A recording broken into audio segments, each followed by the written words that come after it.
Hello, YouTube. This is Dr. Aaron Sheley coming to visit with you all about some film criticism from the YouTube Masterclass that we are active at the Harvard University level. And we're also connected with USC and Calarts. Those are the schools I went to and got my doctor from Calarts and my master's from Calarts and a bachelor's from USC.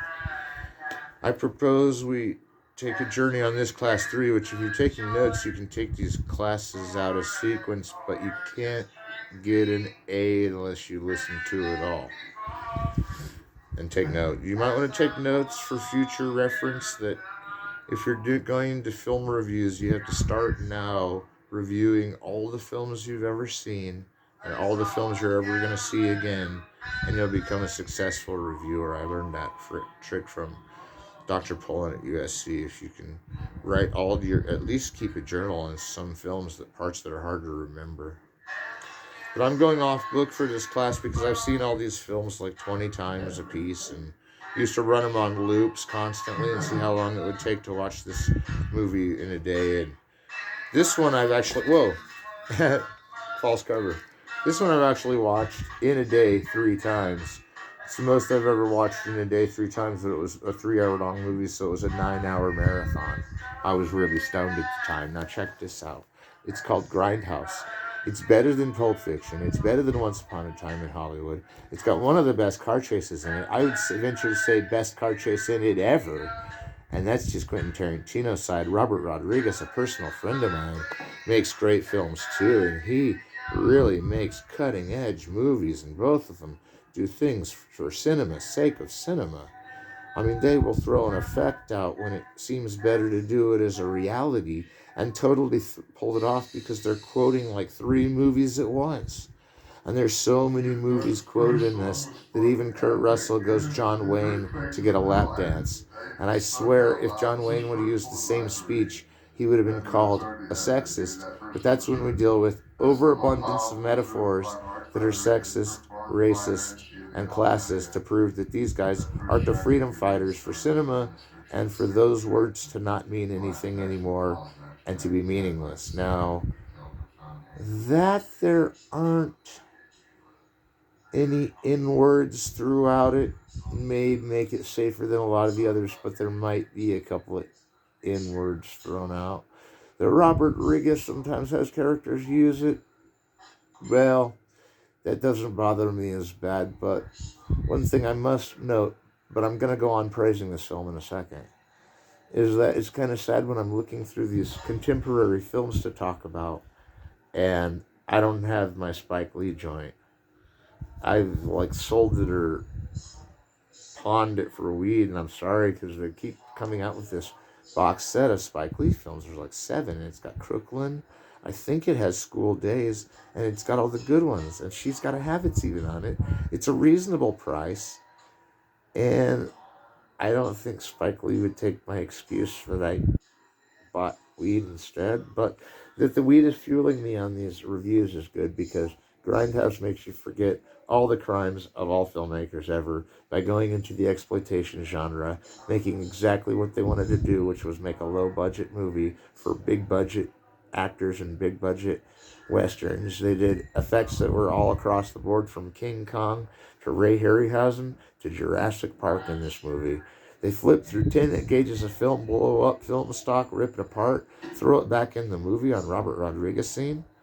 They take out 2 intermissions that they put in a special edition disc, Blu-ray or DVD, and then there's all the scenes that aren't on this, which is the double feature version, which I'm proud to say was the best movie of the 2Ks.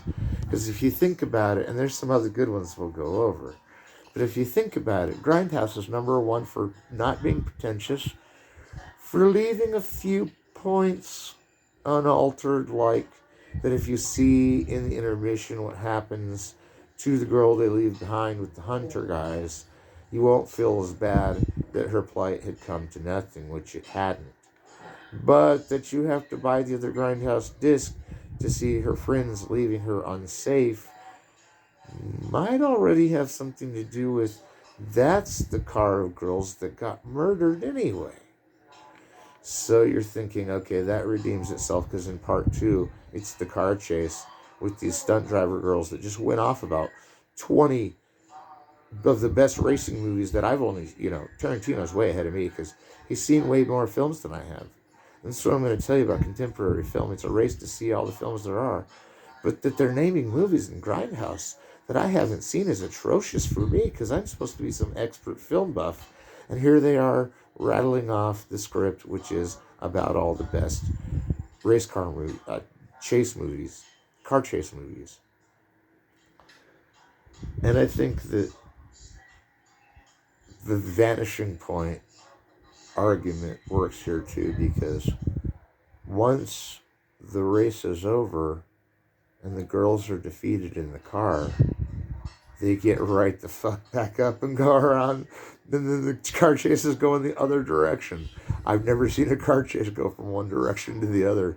It's like suddenly they're going back to kill the dude that even ran them off the road. And there were stunt drivers in that one too, better stunt drivers than he was. And that the women usually show up the men in most Tarantino movies is a comment I had to make. As far as Planet Terror, no spoiler alerts, just as beautiful as its matching epic, Grindhouse's own Death Proof. If you look at this Planet Terror, there is this bill in Planet Terror that the girl in the movie, Rose McGowan, does have her leg removed in the film anyway, with special effects. And they put a machine gun on it. And I'm not sure quite what that's a reference to, if that has any referential point, other than Desperado itself. But that Planet Terror is kind of like the end of the Dusk Till Dawn routine is kind of true. And it's not the end of horror films for Robert Rodriguez, but that it ties in Machete and Sin City into this movie. Machete was a fake preview for this, and then it came out as a real movie. And then he decided to make it a real movie. But I can tell you, Robert Rodriguez is my friend, and he is a master of cinema. I mean, if you're going to go with Tarantino's best movie, then you got to go with Robert Rodriguez's best movie. And everybody knows the Robert Rodriguez movie one offended everyone more than any Tarantino movie, but they loved it even more. And that there's even a Mexican Renaissance with Guillermo del Toro and Almodovar and Almodovar in Spain, and there's all these great, and then with Los Olvidados being directed in Mexico by Luis Buñuel, and we'll talk more about that later. It's just amazing that these films have led to such a beautiful feeling for our cinema today, and that Robert Rodriguez is more of an American director, even though he made Once Upon a Time in Mexico. And then, of course, Tarantino made Once Upon a Time in Hollywood. Later I'm going to do more on Tarantino because I feel that it's an underobserved commentary, although Dr. Poland, again, did do that BFI book, the Pulp Fiction book, which I have a signed copy of. And no, I will not show it to you because it's too valuable. No. Maybe Dungeon Master will go on it. Now, this is going to get good here in a minute. This is a movie called Gangs of New York, and what can I say? This Gangs of New York film haunted me forever. That I ever disliked it isn't true. That I always thought of it as about the movie of the 2Ks is true. Better than Grindhouse, maybe on a sophisticated level, but that they were going for under-sophistication for the sake of sophistication. Martin Scorsese does that too. Now, whether that's better in this context or more horrific, for us to see the beginning of New York City turned into a Goodfellas meets Casino on the mean streets, then suddenly Daniel Day-Lewis is wearing these Shakespearean costumes to run his gang of costumiers. And they go to the theater a lot, and they enjoy the theater. He's almost assassinated at the theater, and that's barely when the film is 40 minutes in and going. And I'm telling you, this is a 3.5 hour epic hour you won't want to miss. This particular Blu-ray was from a pawn shop from my cousin Ashley Sheley, but I've never seen all the bonus features off this, and Where this particular version came from, I'm not sure, but that they only charged us $3, we robbed them. And it's a used disc, but I wouldn't have it any other way because it's got all the special features. The YouTube music video, The Hands That Built America's on here. The Discovery Channel special, Uncovering the Real Gangs of New York. That's just it. This is the Real Gangs of New York. This is the movie. It took 10 years to make. They made it on the Satyricon set in Italy. It's got Cameron Diaz in her best movie, Leonardo DiCaprio in her best movie, and Daniel Day-Lewis in his best movie. And I don't really care that, like, I like all of Martin Scorsese movies. I've seen them all except the last 3 new ones. And if I had one confession to make of the greatest sin I have conceived is not seeing the new Scorsese movies. And that I have not seen them is because I saw Mean Streets a long time ago and knew he could never be that good again, which he's proven every time he makes a film, he's even better. And that he has no films to regret on his bank is a bank to him, because Last Temptation of Christ is amazing.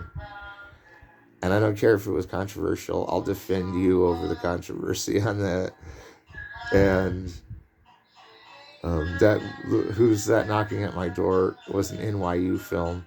Around the same time She's Gotta Have It was a student film. And Scorsese has been working with NYU, and it's a school I work with a lot too. And I think it's cool that his film school style still comes out in his Gangs of New York. Like everything from The Big Shave on up to here, and even into the ones I haven't seen. Like this new Killer Moon one, I've been talking all year about going to see it with my mom, because I'd never take chicks to these kind of movies because they always get pissed at me that they feel such emotions that they don't like. But I think some advancement of feminism is in the character of Cameron Diaz, who does find a way to shine love into the hearts of these hollow men that are hollowed out on each other's vengeance. And if it isn't a vengeance movie or nothing else, I mean, you have Daniel Day-Lewis coming after DiCaprio's character, Amsterdam Jack. He's coming Butcher the Bill as Daniel Day-Lewis, and he basically amasses all these gangs just to take down this one guy. But what's so crazy is Amsterdam Jack is amassing his own gang to take down the other guy, and nobody's right when everybody's wrong. And Cameron Diaz doesn't get spared by the gruesome display of how they're traitoring the whole city of New York over her anyway.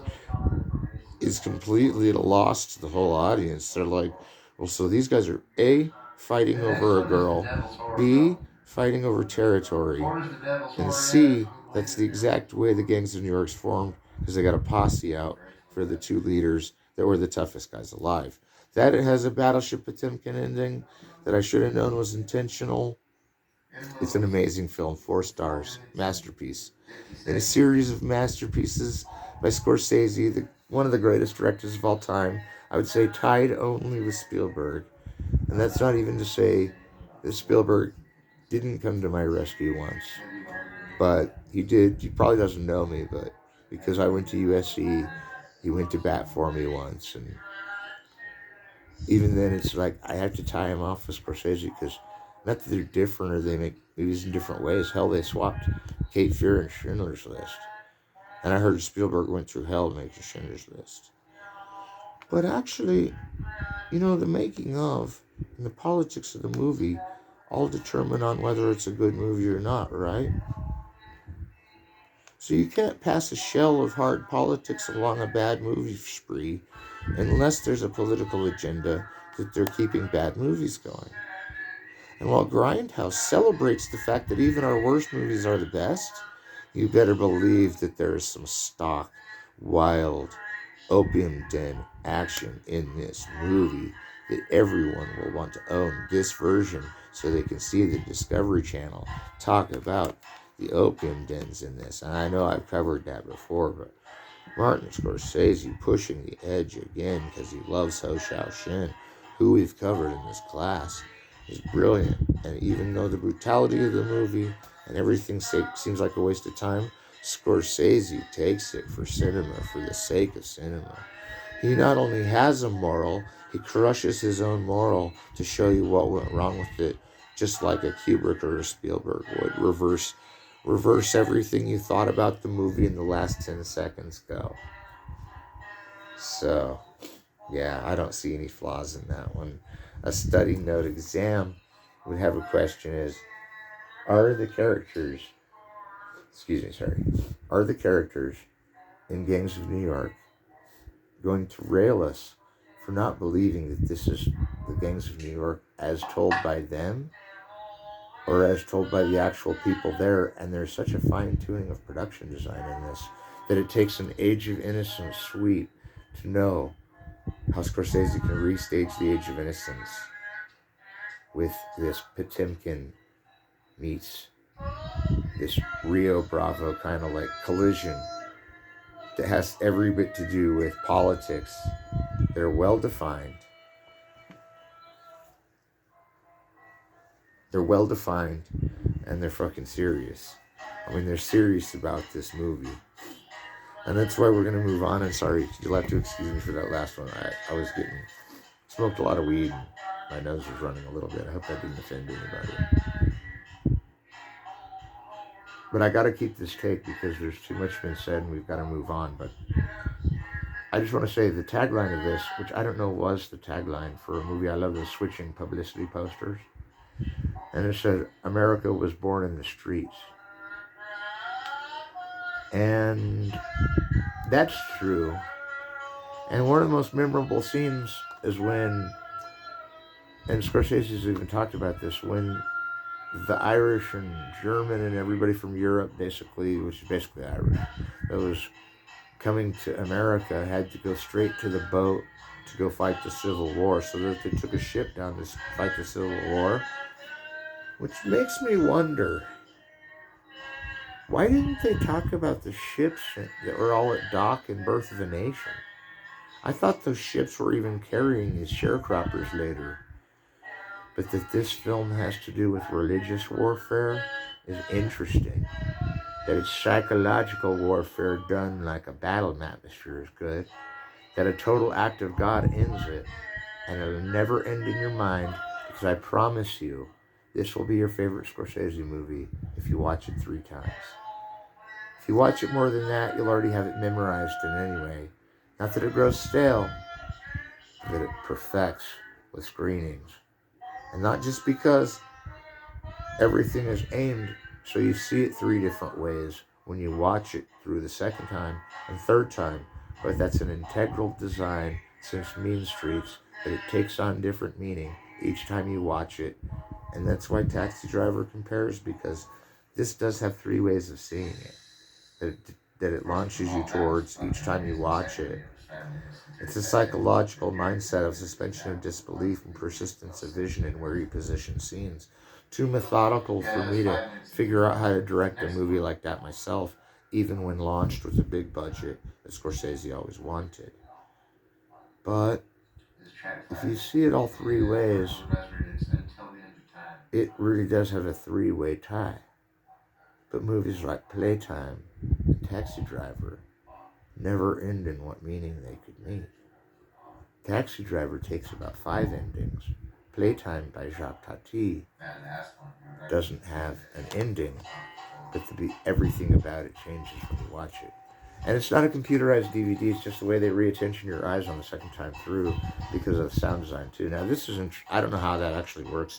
It's just a theory, but I say they time the camera with the shots in light and darkness and then match them up frequently out of sequence, which is one of the things I love about Pulp Fiction, is that it's all out of sequence.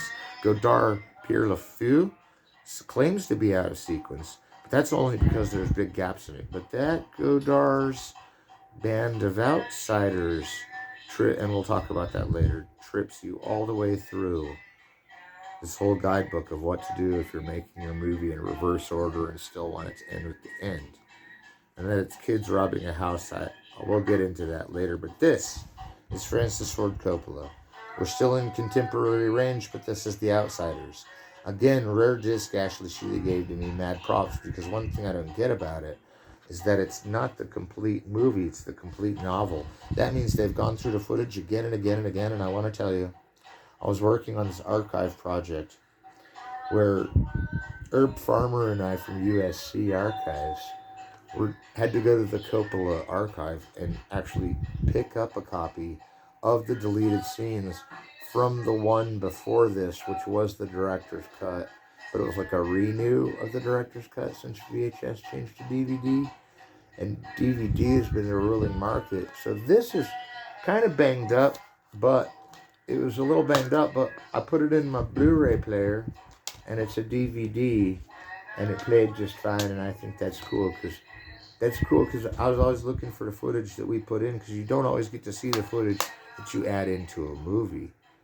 That Coppola probably has no idea who I am and doesn't know I exist is probably true, but the fact that I had to actually stash at least 30 minutes of extra footage into a stashway, and now they're saying this one might have even more, or with even less than the original, to change it back to the one in time, is so cool of Coppola. That I like that Martin Scorsese, when he hits lockdown in a film, that means lockdown.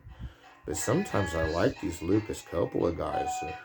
Maybe even Kurosawa would have done it if he had the ability to, that go back on their films and correct them. Dude, do you know how many movies I've made that if I could go back on one film and correct it, I'd put things in all of them that were better than before? I mean, if I had enough power and enough authority and enough attention to my own work, I'd go back all of them with a hazily comb. And bro, these guys even do that's called taking command of your movie when it seems like it might be either A, dated, or B, it's not the one you wanted because you wanted to add more stuff. And it's usually B, and a false critic would take the A route, but the B route is the director wanted it the way he wanted it, and keeps watching it as though it's one of his best movies, like with Apocalypse Now and the Outsiders remakes. He wanted it the way he wanted it so bad that he's going to keep polishing it. And this is not a bad kind of polish. He's going to keep polishing it, smacking with it, finding that footage, hiring dopes like me to pick up his big cans of Outsiders footage and bring them to the archive so we can restore and preserve and digitize so there can be a DVD release. And that, I'm taking credit here, is kind of egocentric because I only accidentally got that job by meeting with a woman in West Hollywood, and she had those boxes to take to Coppola's archive. I'm not going to tell any more stories about that, though. Let's get into the Outsiders. So it's S.E. Hinton, and we're talking about this total enthralling masterpiece that's completely capturing the youth, even better than Rumblefish, which is one of the best I've ever seen, and is in that David Bordwell book. Looks so good in color.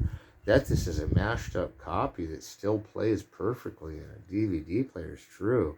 And that Coppola has a cast that has Leif Garrett, Tom Cruise, Emilio Estevez, Patrick Swayze, C. Thomas Howell, Matt Dillon, Diane Lane, Ralph Macchio, Rob Lowe, and that they've all gone on to do better things. And it's the Brat Pack, and these guys are all badass legends now, and they're still pretty young. Means this is where it's at when it comes to how we're nostalgic of earlier things like Rebel Without a Cause and The Wild One, and dare I say, Hell's Angels on Wings. And that none of these guys are the Easy Rider bikers. Well, they might as well be. They're in this new Gen X culture that comes even after the World War II generation of baby boomers.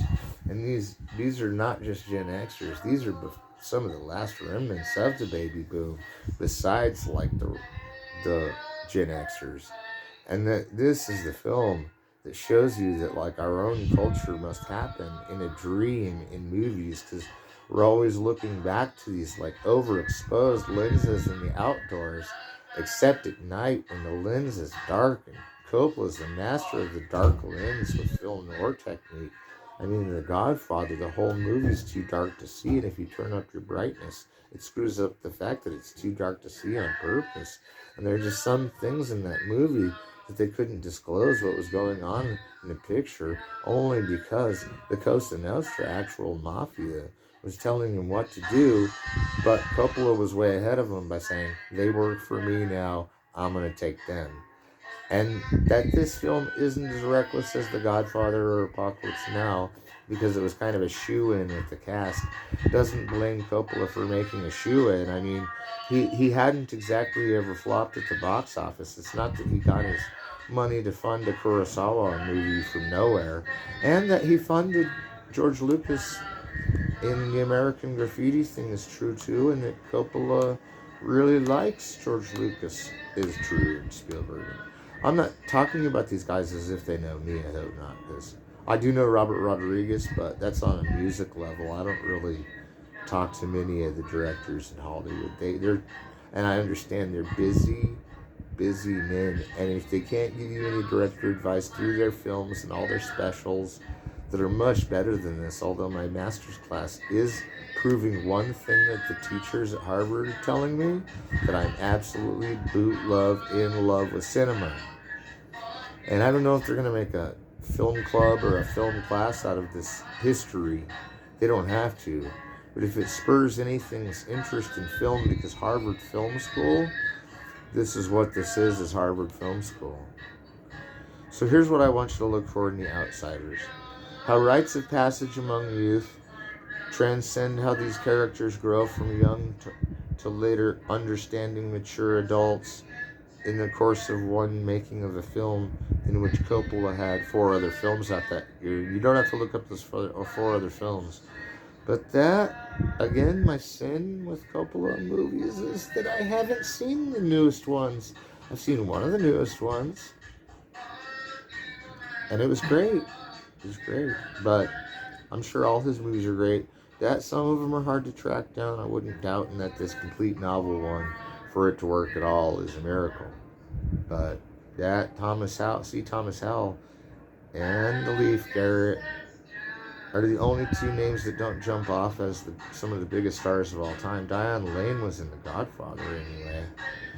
But C. Thomas Howell's a great actor too, and Leif Garrett's a great actor too. So just because you haven't seen their name on a lot of covers, and maybe you have seen C. Thomas Howell on a lot of covers, doesn't mean that it's benign that all of them didn't become like $100 million actors after this, richer than Coppola, and have put so much into the business that this is Coppola's Roger Corman tribute, saying we can make a youth in trouble kid picture.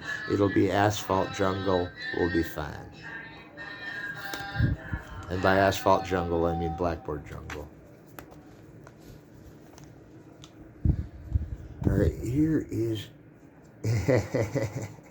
We're going to go through this just for an attention getter.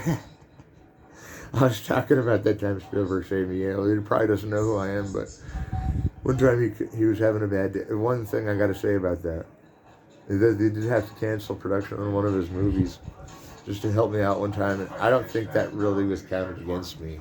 Sorry, my nose is a little runny. I have allergies. My nose gross. I cut people out for less. There's too much valuable information. She'll have to forgive me here. All right, so we got Indiana Jones: The Complete Adventures, and we got Raiders of the Lost Ark, Temple of Doom, Last Crusade, and Kingdom of the Crystal Skull. That they were called Raiders of the Lost Ark, Indiana Jones and the Temple of Doom, Indiana Jones and the Last Crusade, and Indiana Jones and the Kingdom of the Crystal Skull doesn't really matter. And that the Dial of Destiny is really good from what I've heard. It's probably true, because the Kingdom of the Crystal Skull was totally an idea that a bunch of us film students had at USC, and we all got together and did one like it. And that George Lucas did rely on that copy, but doesn't know who any of us are. It's probably true, because you got to think about these directors that meet like thousands of people a day, and whether they remember you or not. I mean, whether they remember where they parked their car is not is scary enough to think about. So I think these movies are pretty uncompromising. I think this is like, just because they're kids' movies doesn't make them bad. I think it takes one of those Close Encounters looks at how Spielberg will watch a movie a night just to get the shot for the next day. That Spielberg has seen more movies than Tarantino is true, but that this doesn't quite hit you in the guttural level that maybe Gangs of New York and Outsiders and even Grindhouse hits you in, because it's a good guy wins movie. It's kind of nice because there's really not very many good guys wins movies as you think about in happy endings in Hollywood, and then you douse it all with Hitchcock. I mean, Hitchcock's the king of the unhappy ending, bro. So I mean, if you're gonna say that like all movies, and I'm not saying, demeaning Hitchcock, because I love the unhappy ending of Psycho when they're pulling that car out of the muck. You know the money's been ruined, whether it's found or not. A skull appears over, you know, character, the Norman Bates character, as he's glaring upwards. It all happens in a split second, and it's the most horrific. Persona has a better ending than that when the film just stops working. But Psycho is like, no, we're going to take it beyond Peeping Tom. And, it's like, well, Peeping Tom's not out yet, man. Maybe they should release that first. So I got to hand it to even George Lucas, who did end Empire Strike Back with one of the most heinous endings ever, round two. I mean, everybody's getting killed, everybody's gonna die, people are barely surviving, and the good guys win in the next one, or we all have a nervous breakdown. So these movies are risky, though, these Indiana Jones movies, because, see, National Treasure is a good movie, but it doesn't stand up to the depth of Raiders of the Lost Ark, because you see, he's going after these things like the Holy Grail in Last Crusade, and this gem from India that puts peace on earth and goodwill toward men when returned to its statue, and that he discovers aliens in the realm of spirituality communicators. And the Indiana Jones is kind of like this atheist almost. He's like a geologist that searches for things that he wants in museums, and he's a real professor too. It's really, you can be a professor and do other things too, but that these movies will help kids feel better about teachers and people that teach us how to do things is true, because his secret identity is as a teacher, and he already is more amazing than that by being a superhero of iconic stature. That everybody in the world has seen these movies, apparently, even more than those other ones. That it wouldn't be rigid of me towards Spielberg to love and let him master and command, albeit in his good ways. He's never made a bad movie either. That I had difficulty with Amistad was only because Spielberg wanted me to have difficulty with it and showed me some things that I'd put later in my films to agree with him. And that I even love that movie that people are starting to say isn't Abraham Lincoln Vampire Killer. Well, Spielberg's is way better than Vampire Killer, and I kind of liked Vampire Killer for its subversive nature and that whole Nosferatu Abraham Lincoln theory. But that was for young Mr. Lincoln. I don't think Spielberg portrays any of his characters in any less than a human way. And if Indiana Jones comes across as a stereotype, well, that's just because it's from the Flash Gordon serials from the 1915s, which also Star Wars came from. And Flash Gordon, you'll notice Indiana Jones is always looking off screen, kind of towards the screen or off somewhere else, scoping out his next move. He's probably sitting there going, if I could use a whip to get out of here, would I? And the fact that he travels on all these James Bond-like adventures was cool, because George Lucas and Steven Spielberg set it up that way, so they'd like meet each other on this boat and have a bet that they were going to find all the places that they would film, and that they would go through hell or high water to make these films instead of a Bond film. That Spielberg may have actually been turned down from it, which, by the way, I was dreadlocked between like what happened to my Jaws movie and where my wife was afraid of Jaws, is afraid of Jaws. And I can see why, so I just put them in a different place, all my horror movies. But we will be going to the horror movies at some point, even if I have to go track down my hidden copy of Jaws. Now, that I hid it was only because I asked my wife Haley if it scared her too much even seeing the cover, and it scared her too much even seeing the cover. But with that said, it's not just the master of terror that Spielberg is, with that pretty brutally bad ending in Jaws that seemed kind of funny, but they lost one of their mates, man.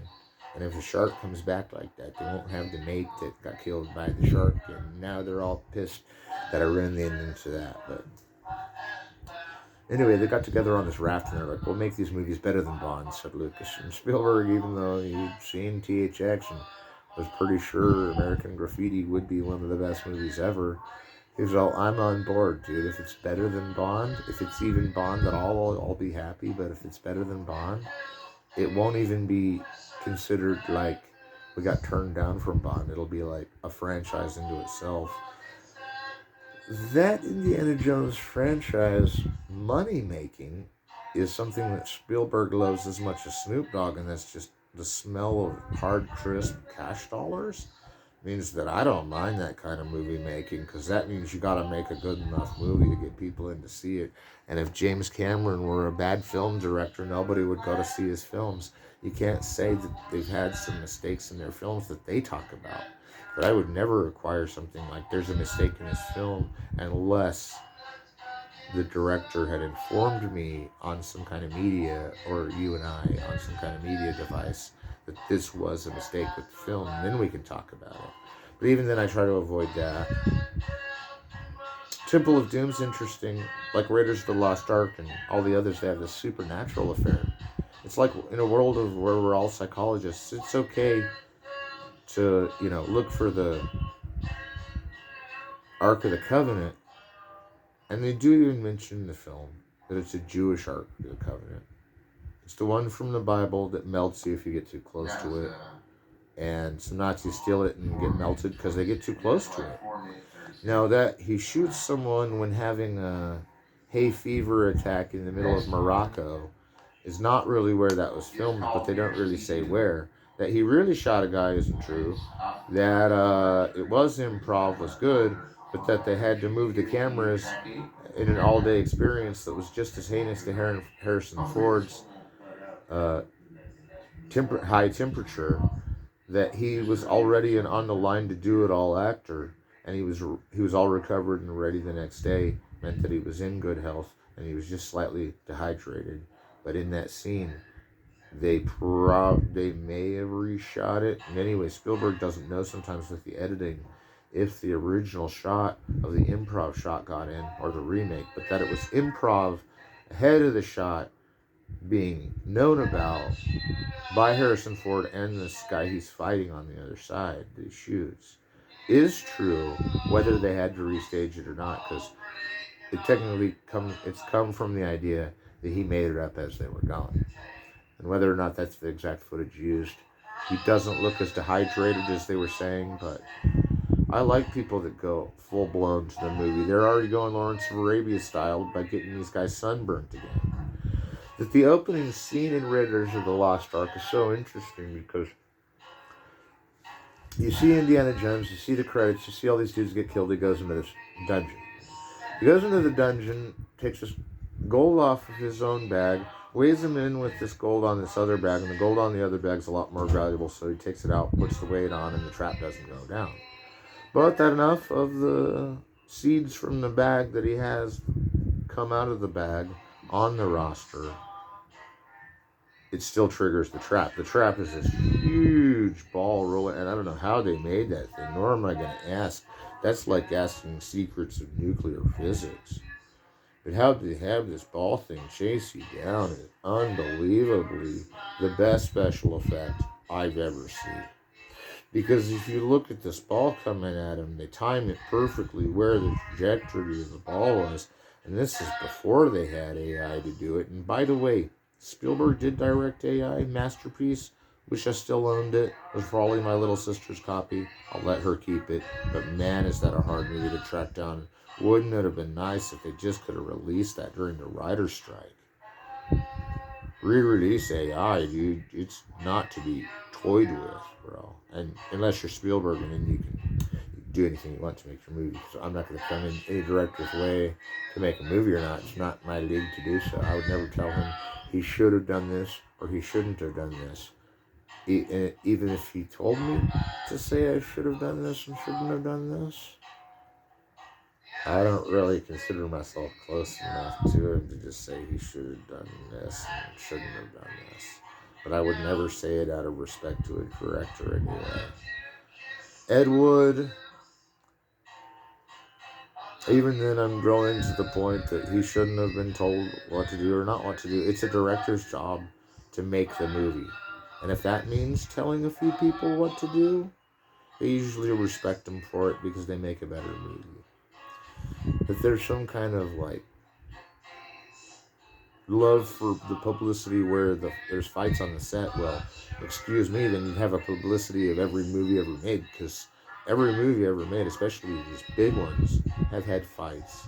Minorly, though, I must say, on the set, as comparison to some of the fights that have broken out on John Ford's set, for instance, in a classical Hollywood director. But we'll talk more about that. But we're not here to sell gossip. We're just saying, like, you know, if you think a couple of arguments between Spielberg and Lucas are somehow the epicenter of why we can't make movies as good as Indiana Jones, I don't know why we can't. I'd like to sit here and claim I've made a better movie than Indiana Jones, but I have not. Anyway. And these are like not an insult to the Sweden guys who think the Dogma movie 95 is good, because I love Dogma 95. I love movies where you spend nothing on the budget and go for it. I spend less on my movies than Dogma 95, and they're just as successful. If you know, so I don't bag anyone that doesn't like overproduced cinema, but that he has David Lean on the mind, and he's definitely got some kind of Kubrick thing going on. And in the Temple of Doom, after the Nazis melt and everything, he falls out of a plane, it gets hijacked. He goes to this small town which has had its secret rock stolen. He basically goes into this Hindu palace that's devoted to Satan. He gets hypnotized by the guys there and almost rips his heart out of his chest, and it goes into fire, except there's another guy, a Mayan type guy, that's ripping his heart out into his chest, and that they're the Temple of Kali is interesting only in this Lost Horizon kind of way, because these are like classical fantasy stories. Even Raiders of the Lost Ark does have motifs from even the Sheik, the silent film, all the way up to Bond. I mean, there's films with these detectives, like Humphrey Bogart type detectives, but that it gets supernatural is also Kiss Me Deadly legend. Because the Kiss Me Deadly movie by Robert Aldrich has that total legend at the end where Raiders of the Lost Ark open their box, and Robert Aldrich's saying it is Pandora's box in that film noir of his. But then you have Temple of Doom. There's this scene at the beginning of it where there's this credit sequence, and Spielberg does this tribute to the lady he met that was in the movie, Kate Capshaw.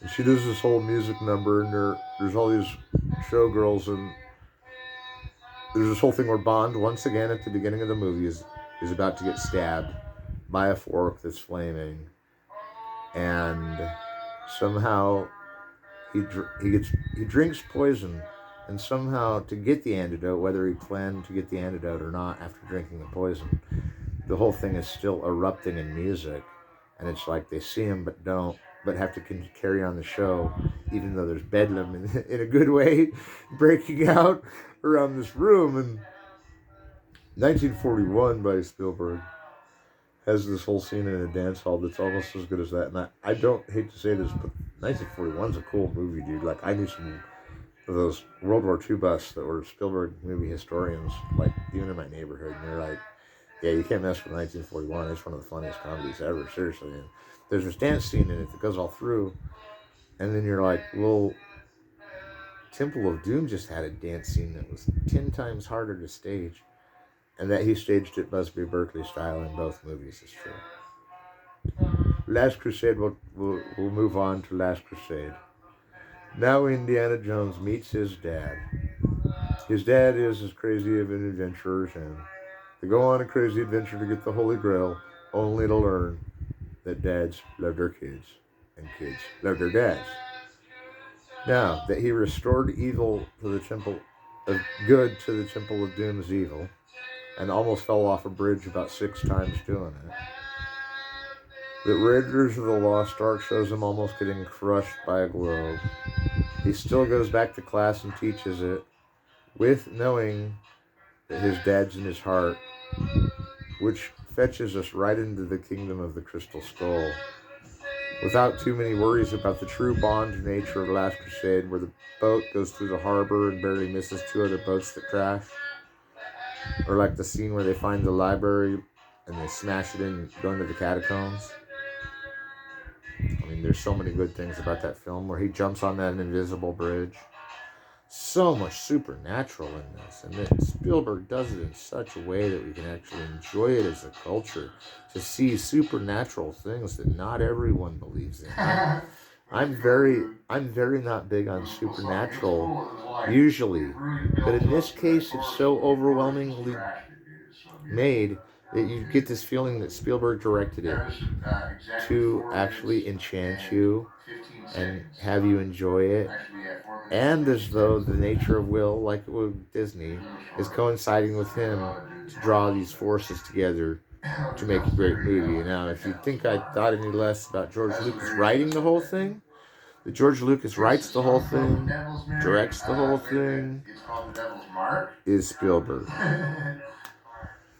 And that everybody else that was involved are amazing writers and directors too. You know, it's a big team to make these movies, and that they donate to USC when they make these movies is humanitarian. That George Lucas gets his Indiana Jones profit and gives it right to USC, and the rest he uses to build better equipment at a cheaper price. Not necessarily a cheaper price, but at a free price. You know, it's like that he's done so much for the digital world, and that they digitally remastered these is good because they were never bad. They just look better the way they were meant to be. And that my mom bought me this was nice of her. And I was going to say she was going to take me to Killer Moon, because I don't, but she gets in a bad mood too. I'm not saying that people in Colorado take their movies so seriously that they become the movie psychologically, but yeah. So I had to eliminate the Jaws conversation for now, but we'll get to horror film. I don't hold anything against Spielberg. If there was ever a rumor that they were going to hurt a real shark in Jaws, even though it was live and crazy, I'm saying they were already working with the Humane Society, so that conspiracy theory is broken. We don't have to go back there. But the Kingdom of the Crystal Skull and the Last Crusade, we knew wouldn't be the end. Now, I can't give away Dial of Destiny because I haven't seen it, and I want to, and I'll have to rent it on a streamer or something. But that I'm not ready for it because it has Time Machine doesn't make it a bad movie. The Kingdom of the Crystal Skull, I also give 4 stars to, as I do all these movies, because they're the movies that you can rewatch and rewatch and rewatch. And though they are the same movies every time, we're glad they're the same because they're really the series of movies that the good guys do win every time. The Kingdom of the Crystal Skull has a tragic loss of the Kate Blanchett character, who is kind of a German Nazi, who the Last Crusade also takes us battling against the Nazis in an all-out blowout tank battle on the side of a cliff, where it's like Das Boot meets Cliffhanger, bro. It's cool. The Kingdom of the Crystal Skull has a lot of good action sequences of falling off every waterfall in the world, for instance, and like falling out of every tree in the world.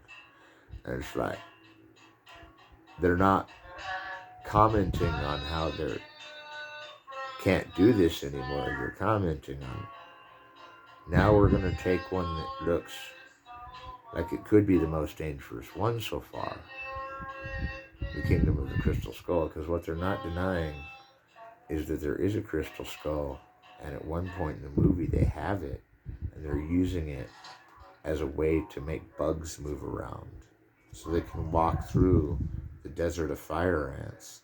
And the whole reason to get the crystal skull is supernatural again, is to walk around the fire ants. Now, the fire ants are guarding a spaceship totally randomly, coincidentally, is not one of the only things that makes this film totally venerated. Because actually, that he meets his son, who's practically young Indy. But Young Indy is another series that I wouldn't mind owning, but it's that Frank Darabont worked on Young Indy and stuff. That they show him as a young kid in Last Crusade, and that was River Phoenix. And the River Phoenix dodges all these circus animals, but it's never abusive to the animal is true too. That Jurassic Park even takes differences from the original story that they would ever have to even hurt a dinosaur, which I'm not sure in the movie Jurassic Park if anybody but the bad guys get eaten by dinosaurs and nobody cared, because I think the dinosaurs end up surviving just out on this island where there's no humans, right? But then Jurassic Park 2, everybody's like, well then, okay, explain to me, Spielberg, not. Why does the little black girl kick a T-Rex out of there? Dude, that is not a race thing. It was probably one of his adopted daughters that said, can I fly around on this bar in a way that's athletic, acrobatic, and would look cool in a movie? And if you add the force of pressure that she's going in that, she did her own stunt properly, maybe not. And if it was a stunt man, mad props to them anyway. But that the force of that was hit on a resolving force that was on another wheel or something. Wasn't necessarily that she could have slammed that thing out of there. But in the case of the movie, if you watch it closely, she jumps and swings from two of those, and then she has enough force to either catch the third one or kick the thing across the room. And everyone says, well, that's too much of that cartoon style. But I'm sorry, I like Spielberg's cartoon style in movies, cartoons, special effects.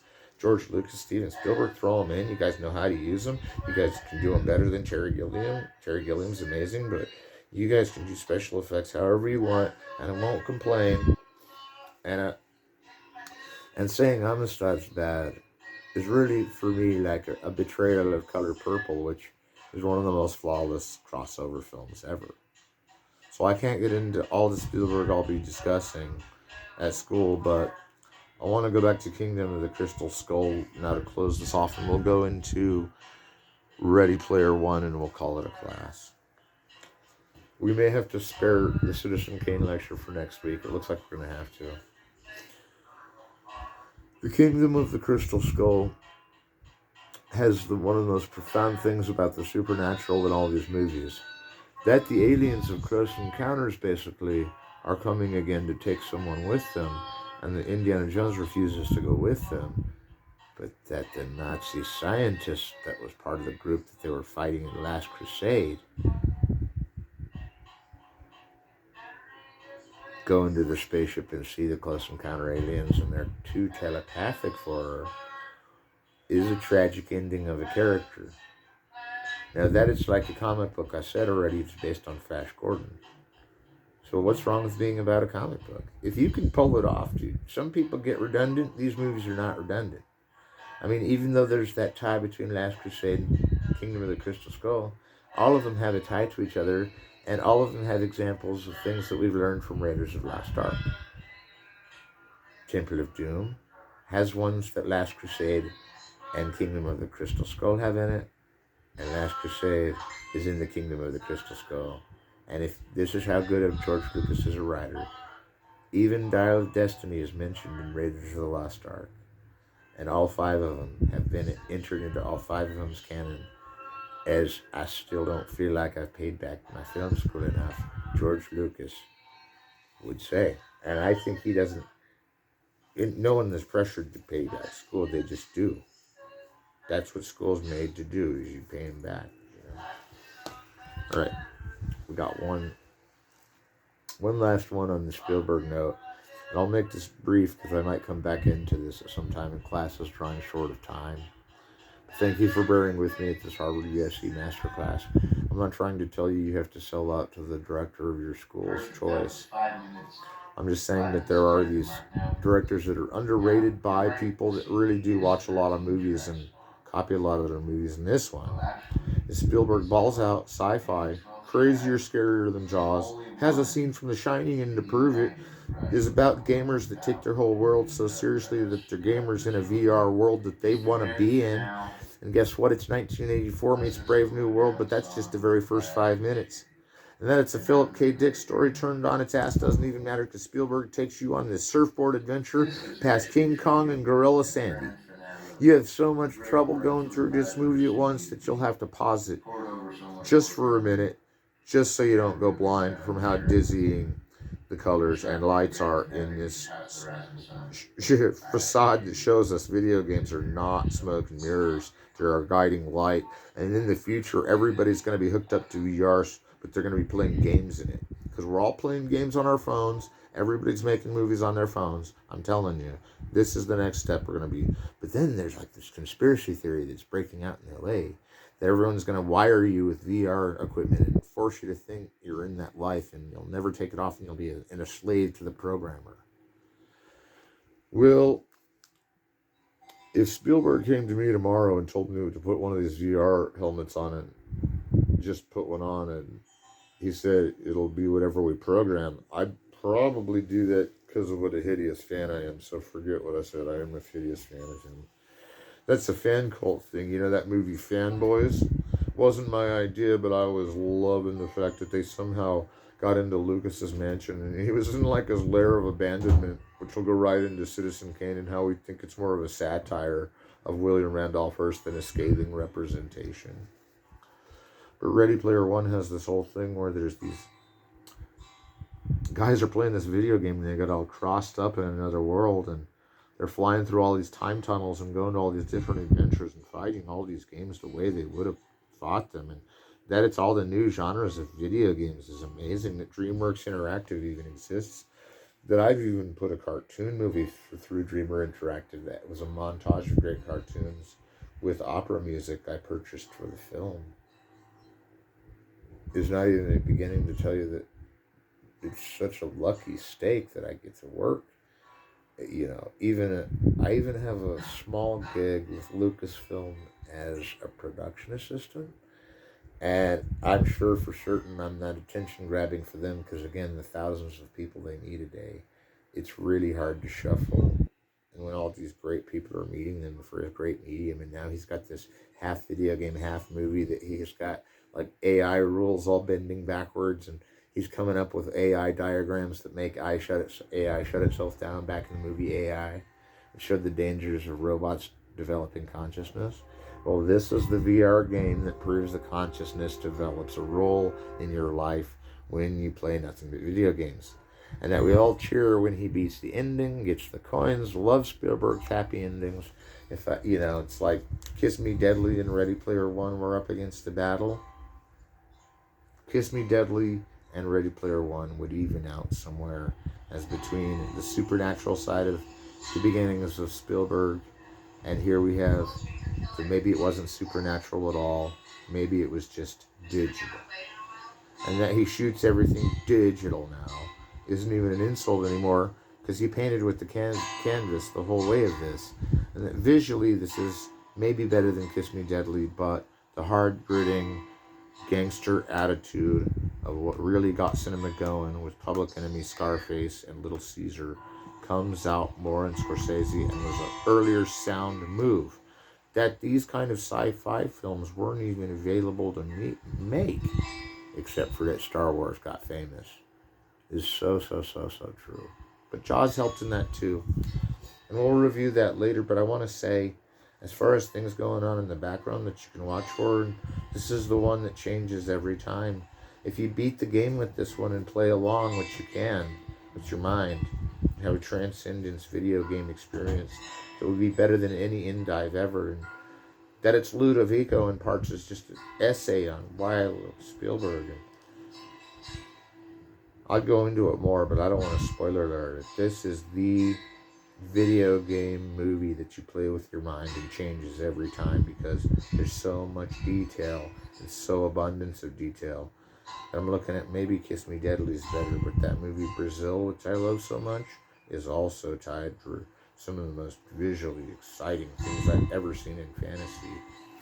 And since Spielberg's going to be alive for a lot longer is a good thing because I would not want to distend him and his gang of bandits, which I've just discussed, although I don't know if Tarantino and Robert Rodriguez don't just have their own club. And I never really talked to Robert Rodriguez about other directors. It's usually like, how's my music? It's good.